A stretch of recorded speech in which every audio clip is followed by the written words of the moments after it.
서울광장 무단 사용, 서울도서관 소란과 이용시민 방해 행동, 그리고 공무집행 방해가 그 이유입니다. 박원순 시장은 이미 일주일 전에 SNS를 통해서 경고를 한 바가 있었죠. 살인과 테러를 주창하고 내란을 선동하는 일이 계속된다면 자시하지 않겠다.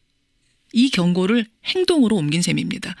하지만 이렇게 되면 공격받을 일도 많을 텐데요. 어떤 생각으로 고발까지 가게 된 건지 직접 만납니다. 박원순 서울시장 연결을 해보죠. 박 시장님 안녕하세요. 예, 안녕하세요. 반갑습니다. 대선 불출마 선언하신 게 지난 1월 26일. 그 후로 첫 방송 인터뷰세요. 예, 그렇습니다. 근데 고발 이야기로 시작해서 좀 죄송합니다. 예. 네. 박사모 고발. 이 고발까지 갈 수밖에 없는 정도였습니까? 예, 뭐 이미 그 서울시청 광장을 이용해 봤거나 예. 또 그 바로 앞에 있는 서울 대표도서관 예. 이용해 보신 분들은 다 느끼셨을 겁니다. 이 우선 서울 광장은 우리 시민 모두가 해야 될 그런 광장인데 예. 이게 사실상 뭐 무단 점거돼 있는 상태죠.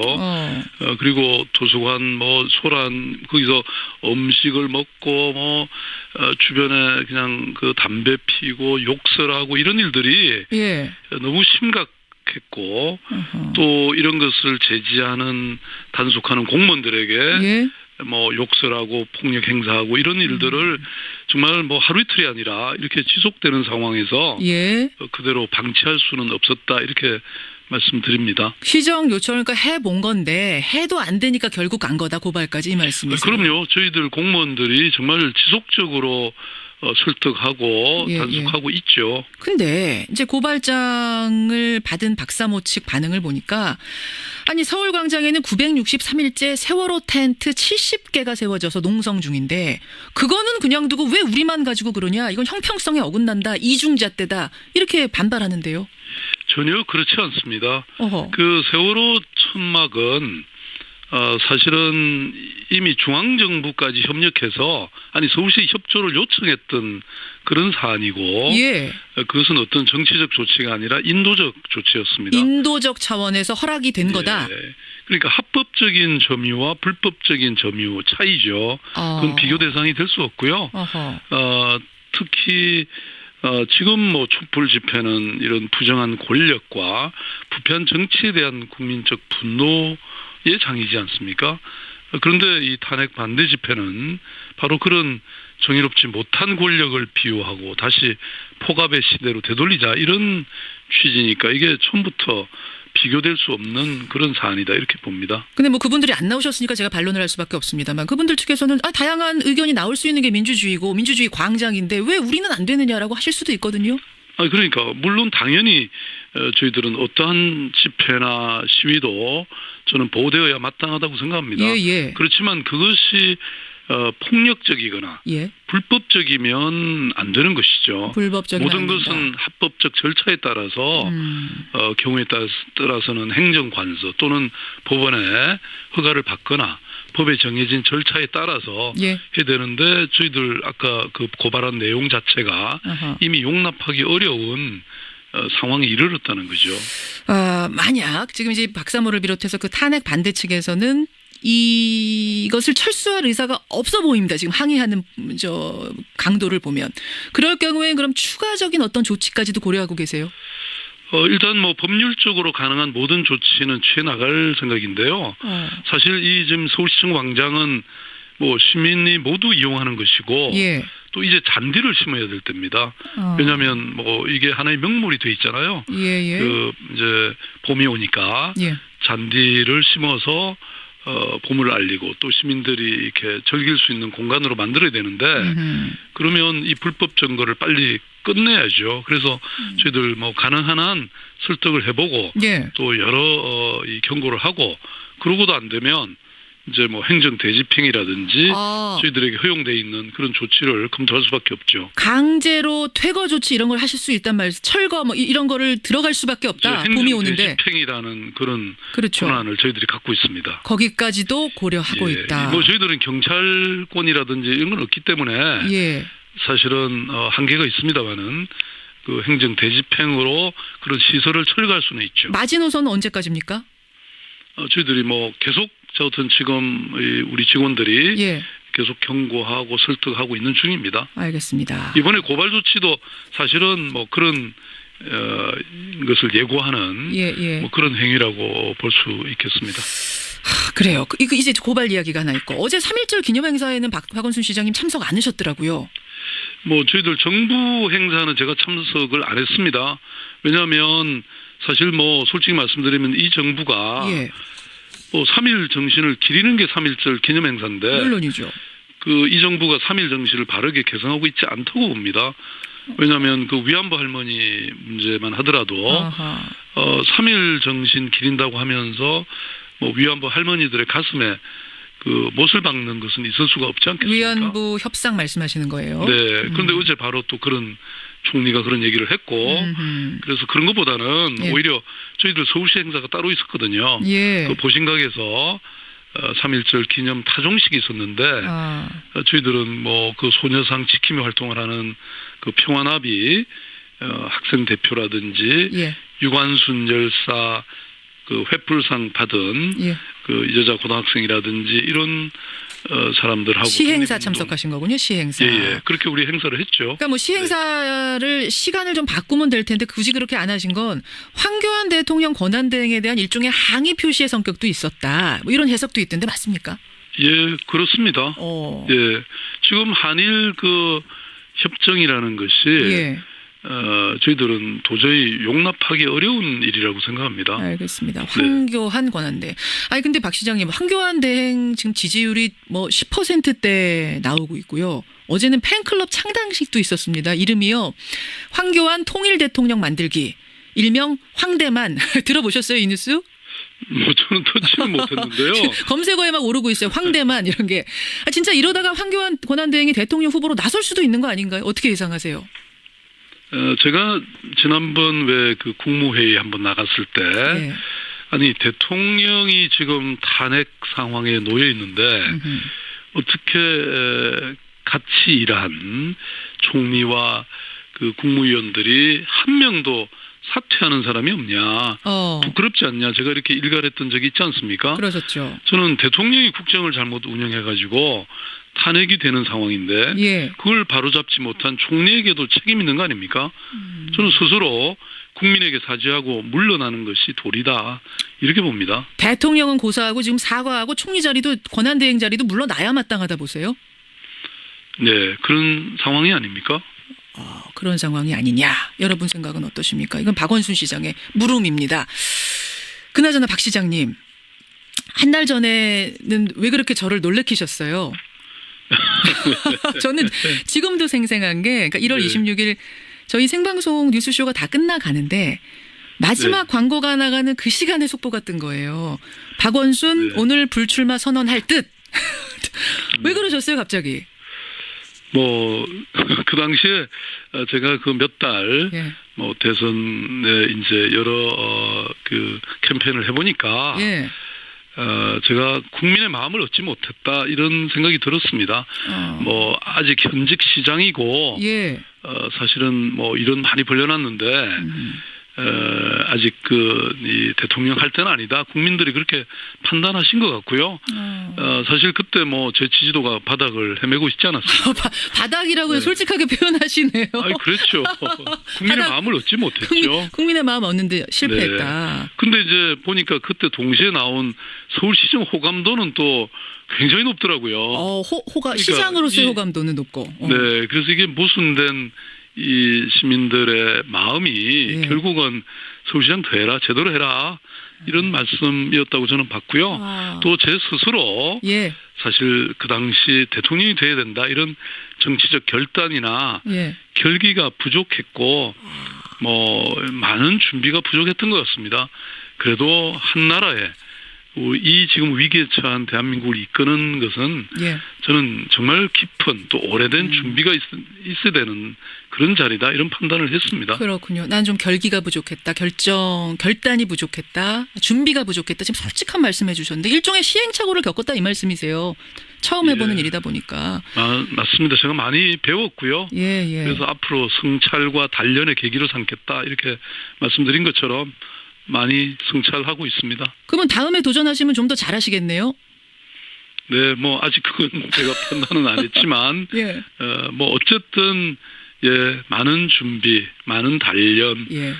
많은 성찰이 필요하다고 느꼈습니다. 그렇죠. 도전 뭐 할지 안 할지 아직 모르지만 하게 되면 그때는 이 시행착오 극복하고 더 잘할 준비하겠다.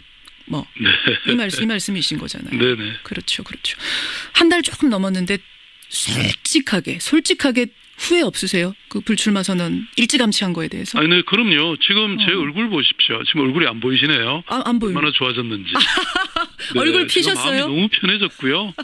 네, 그래서 그 서울시장 예. 앞으로도 1년 4개월이 남았습니다. 예. 제가 최장수 서울시장인데요. 예. 서울시장 잘 마무리하고 예. 정말 저는 제가 목표로 했던 그런 공약 제대로 이행하고 또 서울시를 정말 글로벌 도시로 예. 손색이 없게끔 뭐 올해도 지금 서울 건축 비엔날레도 열리고 알겠습니다. 세계 건축가 대회도 열리고 뭐 할 일이 많습니다. 그렇게 잘 해놓고 나서 3선 그럼 도전 또 하시는 겁니까? 서울시장 네, 일단? 그것도 뭐 여러 상황을 잘 고려해서 예. 금년 연말쯤에 판단할 생각입니다. 하실 수 있군요. 도전. 뭐 법적으로선 가능하죠. 뭐 제가 이제 이 불출마 선언한 이후에 대선. 뭐 많은 분들이 저에 대해서 저의 앞으로의 정치적 행로에 대해서 뭐 많은 조언을 하고 계셔서요. 예. 제가 뭐 좀 이런 정치적 상황이나 또 제 마음의 이 결단을 예. 뭐 조만간 하겠습니다. 알겠습니다. 박원순 시장 만나고 있습니다. 이제 뭐 박 시장님은 대선에서 중간에 이제 포기하셨습니다만 지금 문재인, 안희정, 이재명 뭐 누가 되더라도 민주당 후보가 본선에서 경쟁력 있다. 이런 조사들이 나오고 있습니다. 여론조사. 이대로 쭉 가겠습니까? 아니면 어떤 변수가 또 있을 거라고 보세요? 뭐 제가 정치적 전문가가 아니니까 예. 말씀드리기는 어려운데요. 근데 그 얘기는 결국은 우리 국민들이 정권 교체에 대한 열망이 굉장히 높다. 뭐 이런 것을 보여주는 반증이라고 보고요. 예. 그래서 오히려 저는 민주당과 예. 후보들의 책임이 굉장히 높아졌다. 저는 이렇게 봅니다. 정말 이 남마와 같이 얽힌 이 혼란한 정치 상황, 예. 또 우리 지금 먹고 살기 힘든 경제적 고통, 또 뭐 남마와 같이 얽힌 이런 남북 관계, 외교 관계 정말 너무나 큰 과제들이 쓰나미처럼 몰려오고 있지 않습니까? 예. 저는 뭐 정권을 잡아서 집권하는 것도 중요하지만 예. 정말 이런 문제를 해결하는 것이 정말 중요하겠다. 알겠습니다. 네, 제가 이제 이 여론조사 얘기를 왜 했냐면 여론조사 결과 믿을 게 못 된다. 보수의 숨은 표가 많다라고 주장하는 사람이 홍준표 지사입니다. 이분도 대선 출마 얘기가 나오는데 이틀 전에 이런 말을 했어요. 민주당에서 1등하고 있는 후보는 자기 대장이 뇌물 먹고 자살한 사람이다. 지금은 좌파 광풍 시대다. 여론조사는 광적인 지지계층만 응답하고 있다. 어떻게 생각하십니까? 저는 저튼 홍 지사가 이 정치를 예. 막장 드라마로 저는 생각하는 게 아닌가. 그야말로 막말이라고 저는 봅니다. 막장 드라마 찍고 있는 거라고 보세요, 홍 지사가? 아무리 막말이라도 해서는 안 될 말이 있죠. 우리가 네, 저는 그 정치에도 하나의 도의와 예의가 있다고 저는 생각하고. 예. 그런데 이제 홍준표 지사의 말을 그런 표현은 제가 이렇게 말씀드리지만 저는 그 뜻은 새길 필요가 있다 이렇게 생각합니다. 그건 무슨 말씀이세요? 그러니까 사실은 그렇다고 보수가 사라진 것은 아니지 않습니까? 예. 지금 물론 지금 정치적 과거의 이 국정문란이나 예. 박근혜 대통령의 헌정농단에 대해서는 우리가 당연히 비판하고 지금 새로운 민주주의를 열어야 되지만 예. 또 동시에 어쨌든 저는 이 보수라고 하는 이 세력이 예. 사실은 사라진 것은 아니기 때문에 거기에 대해서는 사실은 엄중한 그런 판단을 저는 하고 선거에 임하고 그래서 선거를 잘 치러야 된다. 당에게 하시는 말씀이에요. 네, 그렇죠. 알겠습니다. 우리 민주당이나 야권에 대해서는 조금 또 그런 대목에 대해서는 너무 자만해서는 안 된다. 저는 이런 생각입니다. 여기까지 오늘 말씀 듣도록 하죠. 박원순 시장님 고맙습니다. 네, 감사합니다. 서울시 박원순 시장이었습니다. 서울광장 무단 사용, 서울도서관 소란과 이용시민 방해 행동, 그리고 공무집행 방해가 그 이유입니다. 박원순 시장은 이미 일주일 전에 SNS를 통해서 경고를 한 바가 있었죠. 살인과 테러를 주창하고 내란을 선동하는 일이 계속된다면 자시하지 않겠다. 이 경고를 행동으로 옮긴 셈입니다. 하지만 이렇게 되면 공격받을 일도 많을 텐데요. 어떤 생각으로 고발까지 가게 된 건지 직접 만납니다. 박원순 서울시장 연결을 해보죠. 박 시장님 안녕하세요. 예, 안녕하세요. 반갑습니다. 대선 불출마 선언하신 게 지난 1월 26일. 그 후로 첫 방송 인터뷰세요. 예, 그렇습니까? 그런데 이 탄핵 반대 집회는 바로 그런 정의롭지 못한 권력을 비유하고 다시 폭압의 시대로 되돌리자 이런 취지니까 이게 처음부터 비교될 수 없는 그런 사안이다 이렇게 봅니다. 근데 뭐 그분들이 안 나오셨으니까 제가 반론을 할 수밖에 없습니다만 그분들 측에서는 다양한 의견이 나올 수 있는 게 민주주의고 민주주의 광장인데 왜 우리는 안 되느냐라고 하실 수도 있거든요. 그러니까 물론 당연히 저희들은 어떠한 집회나 시위도 저는 보호되어야 마땅하다고 생각합니다. 예. 그렇지만 그것이 폭력적이거나 불법적이면 안 되는 것이죠. 모든 것은 합법적 절차에 따라서 경우에 그거는 그냥 두고 왜 우리만 가지고 그러냐. 이건 형평성에 어긋난다. 이중잣대다. 이렇게 반발하는데요. 전혀 그렇지 않습니다. 어허. 그 세월호 천막은 사실은 이미 중앙정부까지 협력해서 서울시 협조를 요청했던 그런 사안이고 예. 그것은 어떤 정치적 조치가 아니라 인도적 조치였습니다. 인도적 차원에서 허락이 된 거다. 그러니까 합법적인 점유와 불법적인 점유 차이죠. 그건 비교 대상이 될 수 없고요. 특히 지금 뭐 촛불 집회는 이런 부정한 권력과 부패한 정치에 대한 국민적 분노 장이지 않소라고 이런 일들이 너무 심각했고 또 이런 것을 제지하는 단속하는 공무원들에게 뭐 욕설하고 폭력 행사하고 이런 일들을 정말 뭐 하루 이틀이 아니라 이렇게 지속되는 상황에서 그대로 방치할 수는 없었다 이렇게 말씀드립니다. 시정 요청을 해본 건데 해도 안 되니까 결국 간 거다 고발까지 이 말씀이세요? 그럼요. 저희들 공무원들이 정말 지속적으로 설득하고 단속하고 있죠. 근데 이제 고발장을 받은 박사모 측 반응을 보니까 서울광장에는 963일째 세월호 텐트 70개가 세워져서 농성 중인데 그렇습니다. 근데 고발 이야기를 시작해서 좀 죄송합니다. 예. 박사모 고발. 이 고발까지 갈 수밖에 없는 정도였습니까? 예, 뭐 이미 그 서울시청 광장을 이용해 봤거나 또 그 바로 앞에 있는 서울 대표도서관 이용해 보신 분들은 다 느끼셨을 겁니다. 이 우선 서울 광장은 우리 시민 모두가 해야 될 그런 광장인데 이게 사실상 뭐 무단 점거되어 있는 상태죠. 그리고 도서관 뭐 소란 거기서 음식을 먹고 뭐 주변에 그냥 그 담배 피고 욕설